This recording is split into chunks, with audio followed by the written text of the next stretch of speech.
Setelah Aiman, kini seniman Butet Kertarejasa dalam incaran. Kritik Butet di panggung hajatan rakyat kampanye Ganjar Mahfud dinilai Projo sebagai bentuk penghinaan terhadap Joko Widodo. Lantas, di mana letak dan arti demokrasi? Dari Aiman ke Butet, apakah laporan demi laporan yang dilayangkan adalah wujud pembungkaman? Untuk membahasnya sudah hadir bersama kami pakar hukum pidana Hipnu Nugroho. Selamat sore, Prof. Hipnu. Selamat sore, Mas. Prof, kalau kita lihat dari konteks apa yang disampaikan Mas Butet di atas panggung, kalau dari sisi pidana, apakah itu betul-betul melanggar hukum?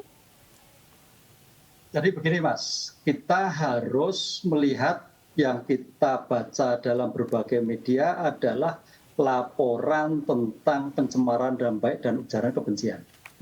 Kita melihat suatu objek, konteks dari suatu peristiwa. Dalam hal melaporkan, oke, di era sekarang itu namanya melaporkan itu suatu hal yang umum. Bahkan kalau kita ngelirik tidak berkenan pun bisa dilaporkan, gitu Mas. Apalagi ini suatu pernyataan seperti itu. Oleh karena itu, di situasi demokrasi kebebasan yang seperti ini, kepolisian sebagai penyidik harus punya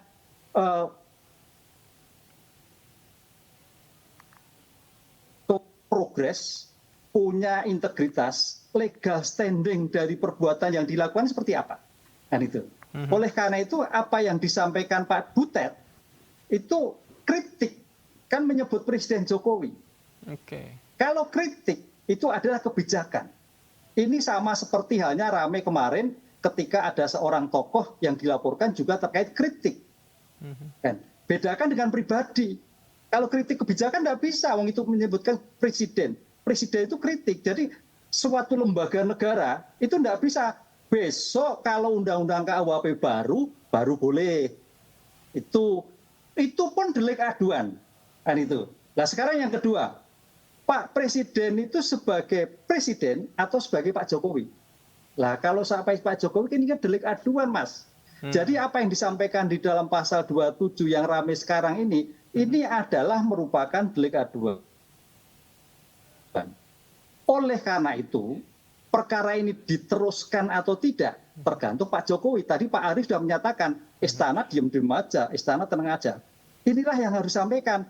Oke, melaporkan, sekarang laporan bertubi-tubi apalagi ke dalam konteks kampanye, itu sah-sah aja. Tapi dalam konteks seperti ini penyidik harus betul transparan. Bisa memilah apakah ini delik umum ataukah delik aduan.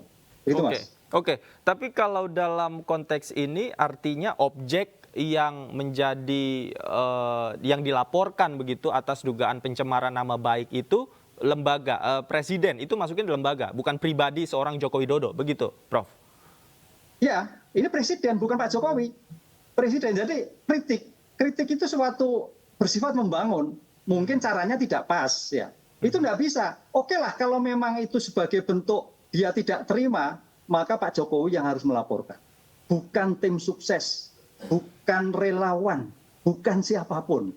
Gitu Mas, ini yang harus kita lihat. Inilah perubahan, apalagi kalau dugaannya hate speech. Hate speech itu adalah SARA. SARA itu delik biasa, itu baru. Siapapun boleh melaporkan kalau SARA. Kalau ini menyangkut subjek orang dan subjek jabatan, ini harus dipetakan di dalam koridor hukum Undang-Undang Transaksi Elektronik. Jadi tampaknya undang-undang ini kalau kita lihat, Mas, bukan transaksinya yang jadi rame, tapi adalah elektroniknya. Jadi informasi elektronik yang rame. Padahal kalau kita lihat spirit dari Undang-Undang Transaksi Elektronik itu dalam rangka untuk melindungi transaksi. Tapi ya kalau orang Jawa melenceng. Jadi lebih banyak kepada penggunaan pencemaran baik menggunakan IT, high speed IT dan sebagainya. Nah ini saya kira kemarin sampai kalau nggak salah pemerintah melakukan suatu evaluasi lagi sampai ada pedoman-pedoman khusus. Sehingga Kapolri pun juga memiliki pedoman-pedoman khusus bahwa kaitannya pencemaran baik, kaitan hate speech adalah merupakan delik aduan. Oke, kalau kita lihat juga ada dilaporkan terkait dengan ujaran kebencian. Sebenarnya syarat-syarat bahwa subjek ujaran kebencian itu terpenuhi menjadi sebuah laporan yang bisa ditindaklanjuti seperti apa, Prof. Hipnu? Kalau kita lihat satu, ujaran kebencian, penistaan, menghasut, menghina, itu memprovokasi, itu Mas. Pertanyaan ini apakah menghasut atau memprovokasi? Konteks yang disampaikan Pak Butet kebijakan atau apa. Nah itu nanti penyidik yang melihat. Kita tidak bisa. Terminologi menghasutnya di mana, terminologi memprovokasi di mana, terminologi menghina bagaimana. Ini kan, dan kita lihat, saya sebagai orang akademis ya, ini dalam konteks pemilu, jadi hati-hati loh ya. Hati-hati. Jadi sebetulnya yang paling bergerak itu bukan laporan polisi, Bawaslu harusnya. Kenapa kok sampai kepada kompetensi pendidik umum?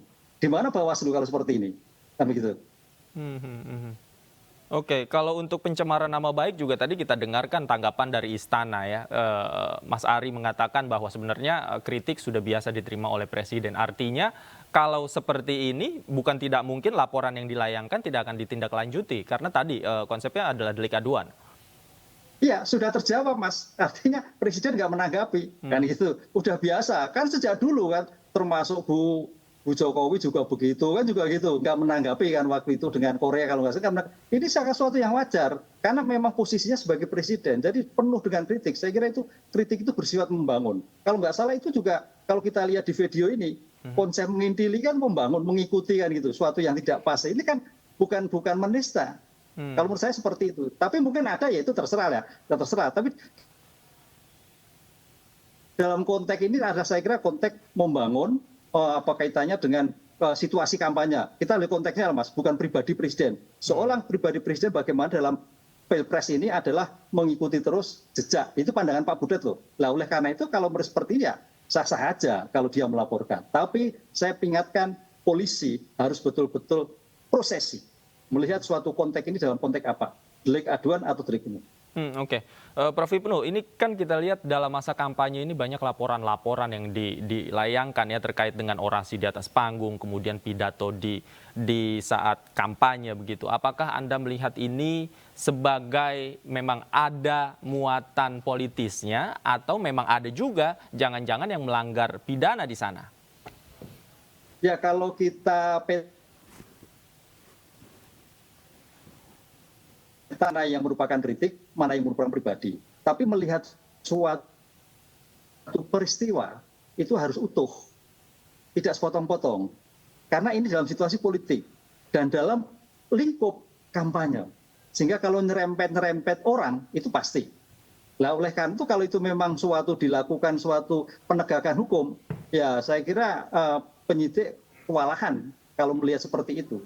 Sehingga harus melihatnya sebagai konteks, ini konteks pemilu, ini konteks suatu kritik ya.